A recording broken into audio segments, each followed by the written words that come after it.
একটা ভিডিওতে কিন্তু আমি আপনাদেরকে দেখিয়েছিলাম যে একটা পিকচার থেকে লেখাগুলো আপনারা কপি পেস্ট কিভাবে করবেন। যদি আপনাকে কেউ লিখতে দেয় সেটা অতি দ্রুত আপনারা কিভাবে লিখবেন। তো আজকে আমি আপনাদেরকে দেখাবো যারা ফেসবুক ইউজ করেন বা বিভিন্ন ধরনের ইংলিশ বই পড়েন বা ইমেল আদান-প্রদান করেন বা আপনারা যে ইংলিশগুলো বোঝেন না সেই ইংলিশগুলো আপনারা দ্রুতভাবে কিভাবে বুঝবেন। তাহলে চলুন আমি আপনাদেরকে বুঝিয়ে দেওয়ার চেষ্টা করতেছি। আবারও আমাকে আসতে হচ্ছে লেন্স নামে যে সফটওয়্যারটি রয়েছে সেই সফটওয়্যারে। তো সেই সফটওয়্যারটি আমি এখান থেকে ওপেন করে নিলাম। ওপেন করে নেওয়ার পরে আমরা যেটা বুঝতেছি না, হতে পারে আমাদের ডেস্কটপে রয়েছে, আমাদের বইয়ে রয়েছে, অথবা ফেসবুকের কোনো নোটিফিকেশন রয়েছে। তো আপনারা একটা স্ক্রিনশট দিবেন অথবা একটা পিকচার উঠিয়ে নেবেন, নেওয়ার পরে এখানে একটা সেই পিকচারটা আপনার লেন্সের যে সফটওয়্যারে নিয়ে আসবেন। আনার পরে এখানে এখানে দেখতেছেন এই ট্রান্সলেট নামে একটি অপশন রয়েছে। এই ট্রান্সলেটে একটা ক্লিক করে দিবেন।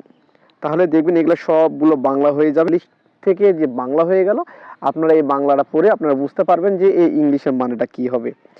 তো এইরকম মজার টিপস পেতে অবশ্যই আমাকে ফলো করতে পারেন।